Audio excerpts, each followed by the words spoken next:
Guys আসসালামু আলাইকুম। চলে আসলাম আর একটা ভিডিও নিয়ে। আজকে ফুলকপির পাকোড়া বানাবো। যে এখানে একটা ফুলকপি নিয়েছি, এটাকে কেটে ধুয়ে হালকা সিদ্ধ করব।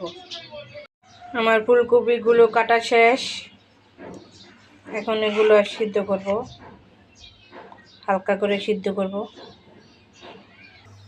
বসে দিয়েছি সিদ্ধর জন্য, 1 চামচ লবণ দিয়ে দিলাম। হালকা সিদ্ধ হওয়ার পরে নামিয়ে দিব।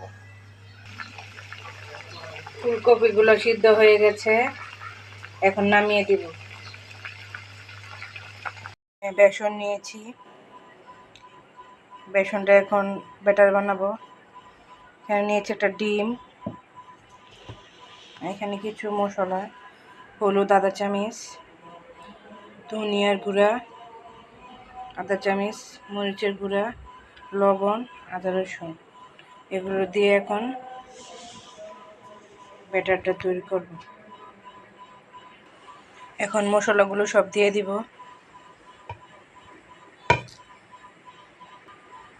ব্যাটার তৈরি করা শেষ, এখন ব্যাটার দিয়ে ফুলকপিগুলো ভাজবো। দেখেন এরকম হয়েছে, বেগুনি যেরকম তৈরি করেন ওরকম হবে ব্যাটারটা, বেগুনের মতো তৈরি করব। এখানে বসে দিলাম তেল দিয়ে, ডুবো তেলে ভাজতে হবে। তেলটা গরম হলে আমি দিয়ে দিব পাকোড়াগুলো, দিয়ে দিয়েছি তেলের মধ্যে।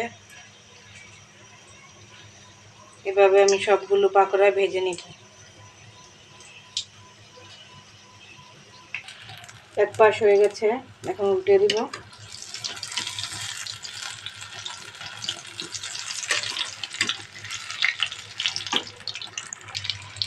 উল্টে দিয়েছি।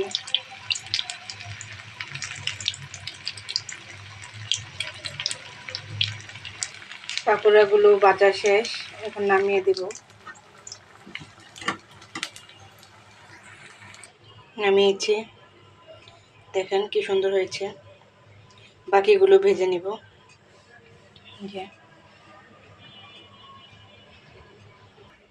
তৈরি হয়ে গেল গরম গরম পাকোড়া, ফুলকপির পাকোড়া।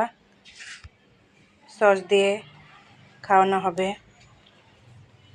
বাসায় ট্রাই করতে পারেন, অনেক মজা খেতে। আজকের মতো এ পর্যন্তই। ভালো থাকবেন, সুস্থ থাকবেন। আল্লাহ হাফেজ।